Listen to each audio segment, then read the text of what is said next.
Well, Calhoun County Schools was the first school system in West Virginia to go solar, as two of its schools now rely on more than 1,000 solar panels to help offset its power bills. Anna Saunders takes us to Calhoun County Middle High School, where the panels just went live this school year and are already powering both savings and learning. And so if you up the voltage a little bit. When you're the first in the state to do something, it can be a learning experience. That's what DC waveform looks like. That's especially true for Amanda White's Energy and Power class at Calhoun County High School. So the fact that we can take that that radiant energy and make it electricity is just, it's like magic. It really is. And it's something that's going to directly affect them here. And it already is, because while they learn about solar energy in this classroom, it's all happening directly above them. This particular building here has 1,000 solar panels on the roof. This is Jim Parrish. He is the project manager for Got Electric, the company contracted by Secure Solar Futures to install the solar panels on Calhoun Middle High School and Pleasant Hill Elementary. We try and utilize all of the areas that will give us the best return for the investment of the solar. So this particular project is probably offsetting somewhere in the neighborhood of 70%, maybe 80%. And this was one of the main reasons Calhoun County decided to go solar with Secure Solar Futures, a company based out of Stanton, Virginia, back in 2023. They're anticipated to save $740,000 in electric costs over the course of the next 25 years.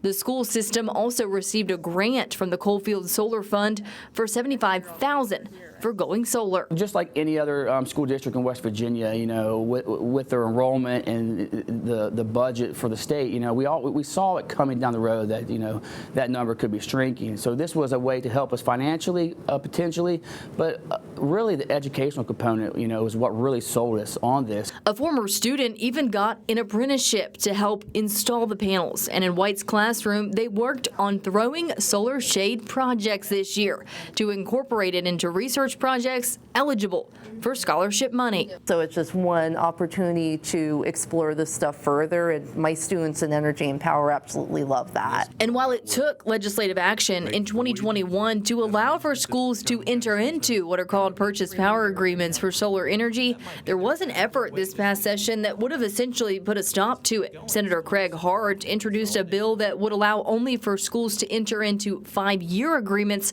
with solar companies instead of the longer ones they've been doing. Reevaluating a contract every 5 years, seeing if you're getting a better deal or if you're not. If you're not getting a better deal, I don't see any reason for them to be in that contract. I don't think a school is a good place to make a political statement about your utilities and whatnot. This bill did not make it in the end, and Anthony Smith, CEO of Securing Solar Futures, explains why this would have killed their Calhoun project. We amortize the cost over 25 years so that we can provide the savings to the schools at below what they're paying for the utility. If it was limited to 5 years, then the cost of the solar would be greater than the utility costs. So effectively, it would kill the possibility of doing solar. But it didn't this time around, and Smith says they're in talks with other counties in the state to continue adding panels. And these communities are losing people. And this is an opportunity for young people to develop the skills that are in great demand in their own community. Back in class, Smith says her students are able to see what's possible and other potential employment opportunities.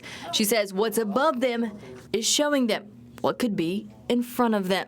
We're really, really grateful to have this opportunity to actually be a part of this renewable energy research and to give our kids these opportunities, because here it feels like our kids can accomplish anything, and this is just another way to show them that they can.